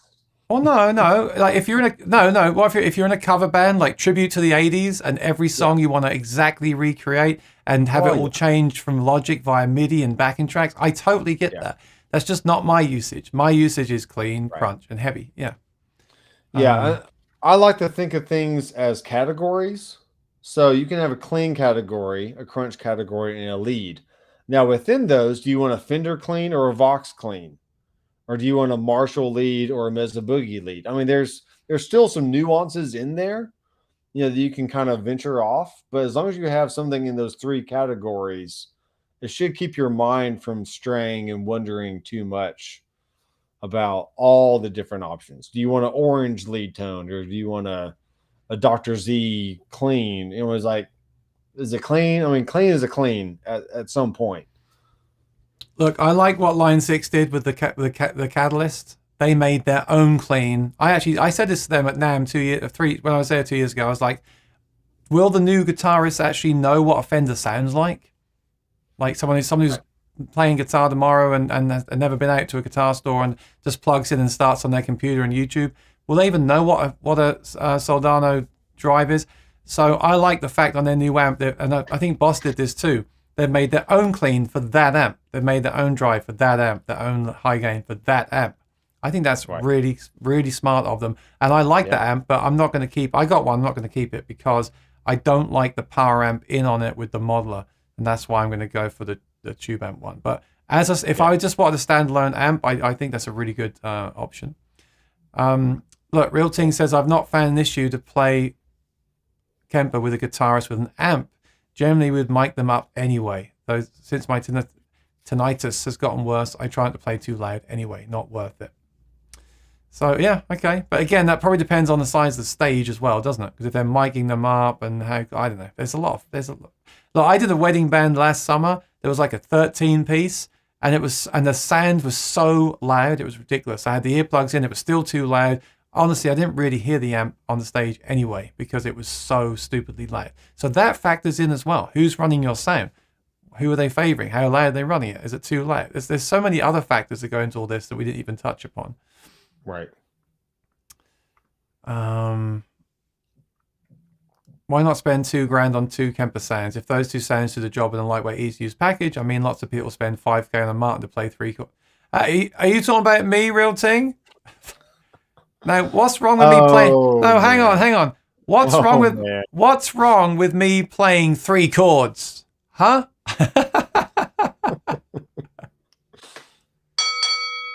Wow. Quilter are awesome. Wrath Band uses those. I work some shows, they're pedal board, but venue supply cabs and mic them. David, I think Valve Train amplification makes a tube-powered cab for use of modders. Right, they do. But my problem with that is it's expensive and it's heavy. So I feel like if you're going to get a 50-watt tube amp just for amplifying your modeler, you may as well just get a 50-pound amp in the first place and just use the power amp input. That's my opinion on that stuff. Or just use an amp in the first place, right? I played the Valve Train at the Summer NAMM. I know. I wish I had. How, was it good? It felt great. It did. But in the back of my mind the whole time, I was like, I can do the same thing with an effects return or a power amp in of a tube amp. Exactly. Yeah. If that thing's like 50 pounds, so why not just get a 3-channel 50-pound combo and use that with an effects board, right? Well, I feel like it was $1,400. Yeah. So the price point didn't justify it for me.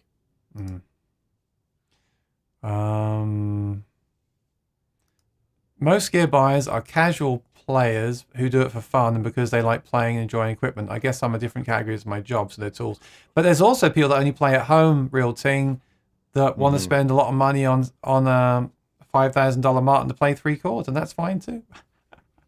I got my own back. My bass rig is an Ampeg SVT. I don't know much about bass, I must admit. I feel like with bass, you can just pretty much plug in direct to the PA and get good sound, though. Like Pretty much. You don't need the gain and stuff as much. That's why a lot of these modelers don't have lots of bass amp options. Because if you have a SVT head and an 8x10 modeled cab and whatever microphones, I mean, bass is gonna sound great no matter what you do. Todd says my personal rig is an 11 rack into a small crown amp in a 3 rack case, about 15 pounds, into a 2x12 cab. We've almost come full circle. Yeah, that can happen too, but it's flexible, I guess. Yeah. Get the best you can afford. See, I think like that too. So I want to get something that's just really good, and that's why what I do now with my guitars and my amps. I want to just get stuff, a few things that are really expensive and really good, and really enjoy them and use them. At the same time, I don't want to get stuff that's so stupidly expensive. If I go to like $100 gig, not that's a bad example. I wouldn't do a $100 gig. Even if I got a wedding that paid $500, it's not worth taking a 10 grand rig to it, is it? It's just too much risk, like you said earlier. Rick is obsessed with me getting 2 amps on that stage. I guess, I mean, if it weighs 28 pounds, you almost could, to be fair. That is an option for sure. And a tweed. Also, the best can mean different things. For me, 1 trip load in, 3 minutes setup, super light gear, easy to fit in the car with a full PA, reliable, easy to use, and sounds great. You see, he does the same. He takes the PA as well.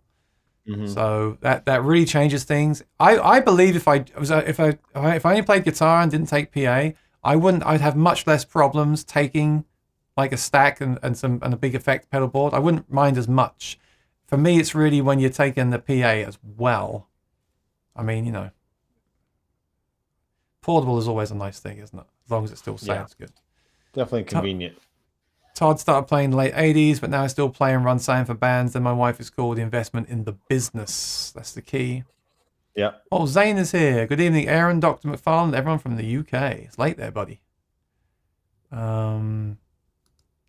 Real Ting went with the Black Star Silverline amp. Not too heavy, has reverb and delay built in. That's cool. 6 different tube simulations. So a solid state or digital.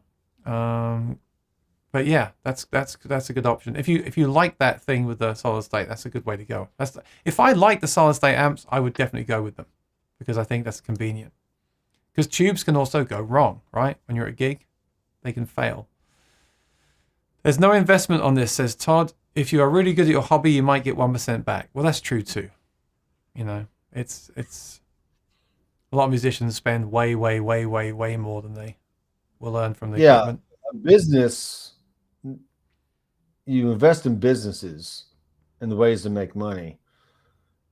You're not really investing if you're just playing at the house. I wouldn't think of it that way. But it's no different than going out and buying a Camaro because you like cars. It's like, all right, so if you like really expensive tube amps and high-end guitars and pedals, then it's no different than going out buying a car or anything else that you like. Yeah, you're gonna spend your money on something. So I agree. Like YouTube and the music is the music especially is my career, but I also treat it as a kind of hobby as well because I enjoy it. It's getting harder and harder, of course, with the way things are these days. But Padded Pedal Room is here. Hi Doc, hi Aaron, and hi everybody. Good to see you, buddy. What's up? Oh, here we go. I'm Malaysian, and this word is pronounced Chariatone. I have that OTS 20 Dumble clone. Oh, nice. Yeah, they basically make they make tributes to, I won't say copies, tributes to existing famous amps. So let's remember this, Doc. Chariatone. I heard Chariatone. That's why it was in my head, but it's Chariatone. So you learn something here every time. I was thinking this earlier, David. A musician, someone who loads $5,000 worth of gear into a $500 car to drive 100 miles to a $50 gig, and we love it. Yes. Or even worse, like $10,000 worth of gear into a $25,000 car to drive 150 miles to a $100 gig. It's even worse, right? Yeah. Lee says you're rich if you got a $500 car. Rick went through a lot of amps. I think we all went through a lot of gear, Rick. It's even hard now with the... I mean, YouTube is good because you can hear stuff. It's also bad because you might buy more stuff because you're exposed to more stuff. Danielle likes the Michael Kelly Rick Turner N6 semi-hollow nylon string. Often debate if I should get a small acoustic amp to use with that guitar. Yeah, I think you should. Acoustic amps are a different ball game, but yeah, why not? Take a Spark amp, says Zane. Some people do. Some people have been plugging the headphone out of the Spark amp into the PA and using that for gigs. Real Ting says, here's another thing. When I want a new tone, I generally select a profile I like, dial it in the way I like it, maybe reverb and delay, takes a minute, and I usually sit and play for hours. So that's good. Yeah, that's the whole thing of profiling versus modeling as well. That's another debate to have. You know, with the Axe Effect stuff, you can turn off the power amp modeling because everything is modeled from the whole chain. You can turn off the power amp modeling so it's not doubled in your power amp and the tube amp. Whereas with something like the Quad Cortex, I'm not sure about the Head Rush. I think it's the same. You're putting the amp model, including the power amp modeling, into another power amp source. So that's something cool that Fract will do. But does it make a big enough difference to worry about it? It's up to the user, I guess. With the Rev, Derek can put your name and signature on the front of the combo. So if someone nicks it, you're covered. Real Ting obviously likes the Kemper a lot. What do you think of the new Boss RE202? I haven't played that one. The RE2, is that the one you were talking about earlier? Boss RE. Hang on, I'm bringing it up. It's not the Space Pedal, right? Oh, Space Echo. It's the Space Echo. Space Echo. Yeah. You know, I think with that, Line 6 also re-released the DL4 last week. I'm like, well, it's all cool for nostalgia and everything, but if you're going to spend $400 on that, why don't you just get the HX Stomp, which I think is a really good pedal? Why not just get that one? Right?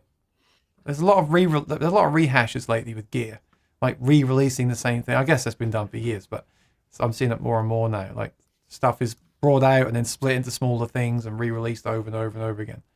I recently got the Hoof Reaper Octave from Earthquaker Devices, is the Fuzz Pedal. And I've probably bought and sold that pedal more times than I'd like to say here on the live stream. But I got it because I just really missed that pedal. So I probably spent way too much, and I probably shouldn't have. But it's like, hey, no, I have a great fuzz pedal for someone who wants to come into the studio and just plug in and maybe go through the Supro amp and get a tone that way. You know, so something is nostalgic. I misread Real Ting. He's saying, clarifying here, I'm saying if people want to spend money on the Kemper or Martin, go for it. Doesn't matter if you use 3 sounds or 3 chords. Okay, good. I take it back then, because I don't know more than 3 chords. I was told that 3 chords is all you need for rock and roll. Is that true, Doc? Pretty much. Okay, so I'm just to clarify. And you have to have the truth as well. Oh, and the truth. That's what I'm missing. Yeah, the truth. Yeah. I find my main goal when playing with others is to hear every note on the guitar clearly with reasonable sustain and dynamics. I find playing with tone too much is often at odds with that main goal. Yeah, good point. And that's why I go back to the source of liking that tube amp, because it gives me that kind of richness to the tone that it jumps out a bit more to me, and I like that. And Bimo says Charlie Watts owned a Mercedes and didn't even drive. Yeah, Noel Gallagher too. I want to say thank you to Rosanna. We've had a few trolls in here today, and she's been an expert at getting rid of those trolls. So thank you, Rosanna. You've worked very hard today. I hope that Lee makes you a nice meal tonight to thank you on my behalf. So I'll give you a round of applause for doing that here. Nice. Have we come to any conclusions? Well, I think my conclusion is I'm going to try that amp that you recommended, which that wasn't my intention today at all. I've got a pattern here, Doc. I'm having guests on each week on the Mondays at 4 o'clock, and every time there's a guest on, it makes me want to buy something, because they come on here and they say, "Oh, have you tried this one?" Or "I just saw this one," and I start looking. This is not a good idea, but that amp you show me is interesting. I think I'm going to try that one because Sweetwater do have a good return policy, and they've also got that used one as well, which would be a good way They to do, do it. yeah. It's a good deal. So if I try that one, and if I really don't bond with it, I can go back to my original idea of getting the Dr. Z, which I'm sure is a really killer amp too. But yeah, that looks like a good thing to try. And you also mentioned the Supersonic, the Fender Supersonic. Yes, I'm interested in that, but that thing is actually quite wide. It's quite bulky. Yeah, it's And big. I'm looking for, I'm looking for I want compact. I want to take a PA and a small mixer and a small board and a small, I want everything to be very compact, all fit on. Oh, by the way, those gear carts are really awesome. You know what I'm talking about? They're actually not that cheap, but they're really, really awesome. The rock and roller carts. So I want a rock and roller cart, which I have, and my plan is to fit on that the whole rig, tie it around with a pull tie, big rope, and take it out the car and go. I don't want to be dealing with bulky stuff that can, and I don't want to have to take like 2 trips to the car and big bulky stuff. So my plan is to keep stuff compact for this, and then have a different rig at home. Like I've got tube amp and the aux box at home anyway, so it's fine. Yeah. The size of the Supersonic is very much the same as a Fender Deluxe. Yeah. And at $1,500 for 16. me, that's at. Oh yeah, but to me, that's out of my price range. Look, if it's not between 5 and 1,000, I don't want it. I like this because it has the buffered effects loop. It has 2 channels and reverb if it needs to be a backup. And people rave about these amps. They say they're really, really good. But you're right. It's $1,600. It's not small. It's still pretty wide. The weight is 40 pounds, which is okay. It's 22 watts. Not that powerful for the price. Mm-hmm. I don't know. I think it's really, really cool. But it's still not. I don't think it'd be my be and end all. So again, what we said at the start of the show was, what do you actually need? So you see, it's very easy to get distracted from what you actually need. So my whole thing was, I want to use the Quad Cortex and put it into a power amp and cab. I don't need the amp to have 2 channels, reverb, and the other stuff. I need a tube amp that's a decent price, that doesn't matter if it gets scratched, that I can plug the thing into and amplify the sound. I don't need anything else. Although I do think it's cool with the Fender, because on stage it'll say Fender and it'll look very traditional, even though you're using a Quad Cortex. I think that's a cool thing. Some people care about that stuff, don't they? Like what it says on the amp and that kind of thing. But yeah, I considered that, but you're right. $1,600, it's like, 22 watts. That's almost as expensive as the Dr. Z, which is 30 watts and more compact. So yeah, I mean, we're certainly not short of options, are we? Definitely not. So I would do with the larger power. Start with the 3 chords. I'd get a Tone Master. See, Tone Master is another thing I wanted to try. And the guest the other week was Audio Mo Music. He just got one and he says it's good. But then he also did a review. I don't think he'll mind me saying this. He also reviewed a really nice PRS this week, and he made a statement at the start. Well, that's what he said at the start of his video. He said, I'm not going to demo this wonderful guitar through the Tone Master. I'm going to play it through my Mesa tube amp. That's what he said. So there we go.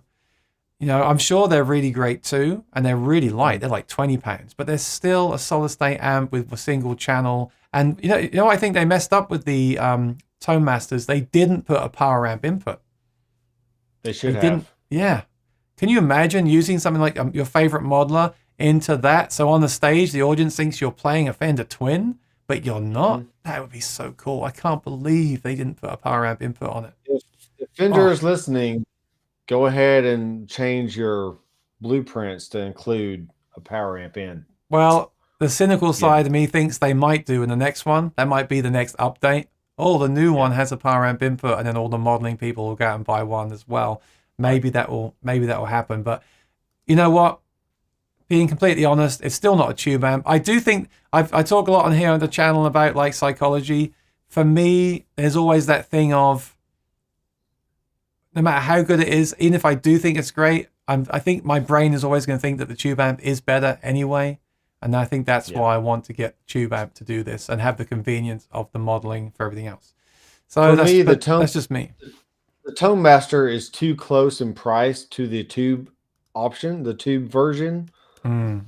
And I would get a Tone Master if it was like $500, but at $899, $999, you can just get the tube amp version for another $200. Now, obviously, the weight is way less.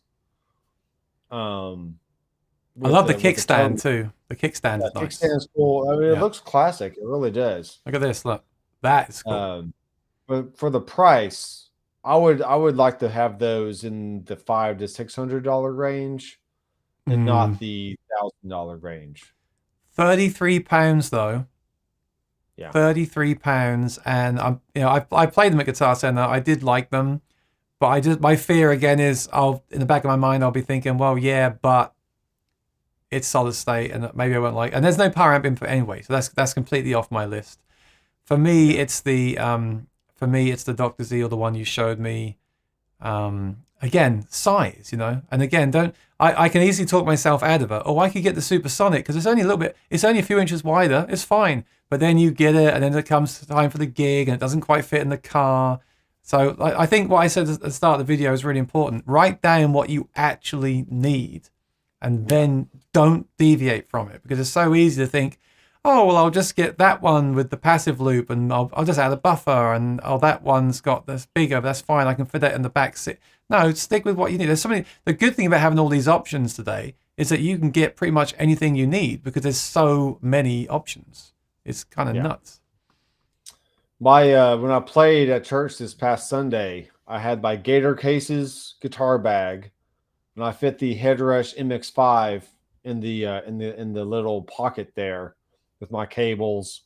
I just walked in with one case. It was great. I tried the MX5. I thought it was too small for me. It was too small. Yeah, it is. And that's the other thing. I wish in 2022 all these digital products had an app on the phone and the iPad, and a lot of them don't. Actually, the funny thing is the Kemper Stage has an iPad app. Yeah. But the Quad Cortex, the Headrush, the Helix, they don't have an iPad app. It's 2022. I don't get it. Yeah. So Kemper, didn't they have a Bluetooth option like even 10 years ago? No, they had when they launched the Stage, they had the Wi-Fi chip hidden, and then they unlocked it with firmware. So the funny thing is, a lot of people say Kemper's old and you should sell it and get the Quad Cortex, but the Kemper is the one that has the app. So they've been really good at supporting the product. Companies like Fractal are releasing like a new version every year or two. It's getting crazy. I like that they've stood by the product. At the same time, the product is looking dated now, and the Quad Cortex looks much more modern, to be fair. But why don't they all have apps now? It's kind of annoying to me. He's going to get a second-hand Tone Master. The thing is, by the time you get one, Real Ting, the price of that second-hand Tone Master will be what the price of the new one was 2 years ago, because the prices right now are just going up, up, up, up, up. Right? Right. Almost feels like they go up every week almost. But Padded Pedal Room has the MX5 as well and likes it. So that's good. Whatever works for you. And he says the Kemper Stage iPad app is great. It's a game changer. I mean, the thing is, the Quad Cortex and the Headrush have these lovely touch screens, but who wants to bend down while you're playing to make an adjustment? That's the biggest argument, and why people scream at Headrush to make some kind of desktop editor. Is I don't want to have to bend down all the time just to edit stuff. I agree. It seems ridiculous. Like, they should all have, in my opinion, the computer editor and mobile editors as well. Like that. The funny thing is, the Catalyst has an iPad app, but it's not wireless. You have to plug it in with the cable, but it has an iPad app, and the Helix doesn't. The Helix is the flagship product, and it doesn't have an app. It has a desktop editor, but they put one in the Catalyst. So why can't they put one in the Helix? I don't know. I'm kind of ranting a bit now, but the fact is, when you're doing a gig and you've got your iPad with the lyrics, doesn't it make sense to have your controls for your amp on there as well? Isn't that like what the whole appeal of these digital options that is up there on the iPad? So I'm really, really, really, really disappointed to hear that the Quad Cortex is not going to get one. They're going to make a desktop editor, but they're not going to make an iPad app, and that's really, really annoying. I mean, it's 2022, so. Hold on, where's my camera? Huge fail, Quad Cortex. I'll give it one of these. Hang on. I mean, to be fair though, when I'm playing at a gig, I seldom do tweak sounds. I usually just, if you get them right, they're usually good to go. But it's nice to have the option, especially when you first get the product.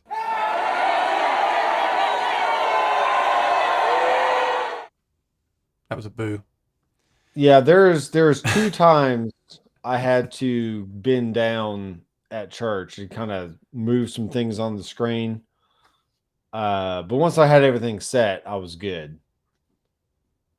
Look, this guy's just coming to brag. Look, I have split screen on the large iPad Pro, lyrics on half the screen, and the Kemper app on the other half of the screen. Wow. No, it's a great point. Isn't the whole point of the digital to be more convenient and therefore have the iPad app? So why don't they all have them? What happened with Headrush? I thought I heard talk of them making a desktop editor. I mean, people have been talking for a few years about it. Who knows? The year is young. That's all I'm going to say. Maybe there'll be a new model that has, perhaps they'll save that for like the next one, Right. But Come for out now, with a new one with a Bluetooth chip and a Wi-Fi chip and different options. Oh, something. Who knows? it's a Who selling knows point. what's happening? It's a selling point. Like if they brought out a new quad cortex that had the mobile editor, I would probably want to sell mine and get the new one. So it's going to be a selling point, I think, as well for some companies. But for now, I'll give it one of these. Okay. So what have we what have we learned today, Doc? I knew, and I said at the start of the video, there is not an answer to this because there's too many options, there's too many scenarios, and even if you think you know what you want, you might have to go through a few rigs like we have. We've been through a lot of rigs. I know, I'm currently going through a lot still, and maybe I never will find the answer. Maybe that's why we started YouTube channels, because we have to keep documenting the journey. But I do think there's a few really good points we've raised today. Figure out your budget. Figure out exactly what kind of gig or situation and room you're using these in, and stick to that. And preferably try stuff. Go to Guitar Center, try it in person, get stuff from Sweetwater with a good return policy, and try it yourself. Like, watch all the YouTube videos, of course, but there's nothing like actually trying it. And try it in your band. That's what I wish I could do. I wanna, because my gigs are in the summer. I really want to get some musicians together soon and just try some of these things in the room. And I think for me, the minute I go, that's the sound, I'm done. Because that is the sound, right? That's all I need. Yeah. No looking back. You can edit with the Headrush with your feet, with the foot switches, without bending down. You can do that on Helix as well, but I never really enjoyed it, to be honest. Yeah, it's not as fun. I think it's a huge factor for Kemper users. We feel confident it won't be abandoned because it hasn't been. My toaster works better now than it did 8 years ago. Most others become a state. Well, the value they've given you is great with those 8 years of updates, but they will have to update it eventually because it doesn't do dual amps. It doesn't do a mic input. It hasn't got a USB audio interface. Yeah. So, and I'm not saying that's a bad thing or whatever, but they will have to make a new one eventually. I personally think Fractal make updates too much. I feel like there was the AxeFX, which is a great unit, AxeFX 3. Then there was the AxeFX 3 Mark 2, and then there was like the AxeFX 3 Mark 3 or something, all in the space of like 3 years. Although, like you said, it doesn't mean the old one works any worse. I bet Realting could use that Kemper he's got for the rest of his life and be very happy with the tones, because it sounds like he's found what works for him. So that's cool.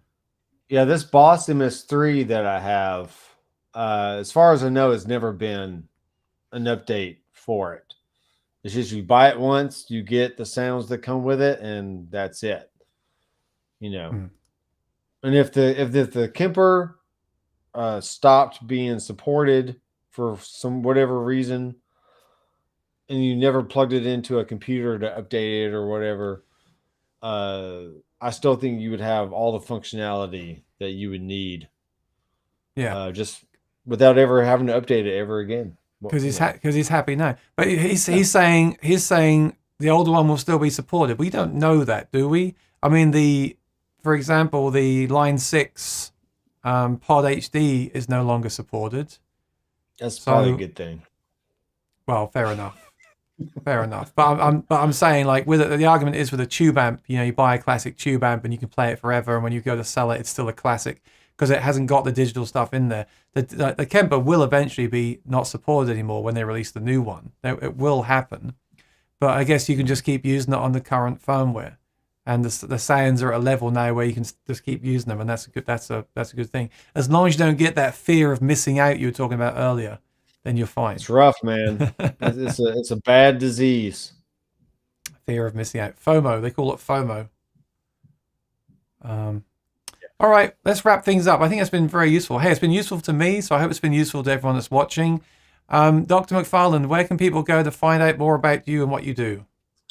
I have a YouTube channel, Dr. McFarland Studios, here on YouTube, and drmcfarlandstudios.com.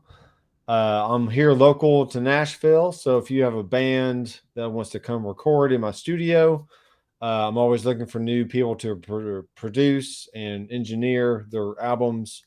And if you want private lessons, I do that as well, either through Skype or in person.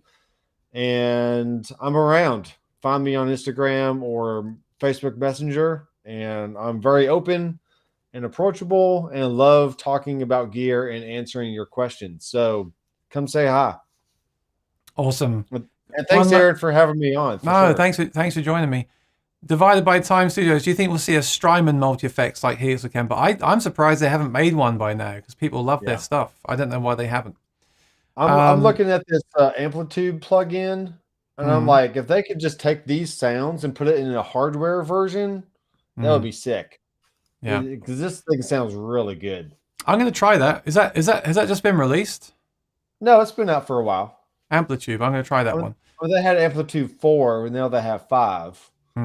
But yeah, I would go try it out, because they have the free trials. So if they got the free trials, then try them.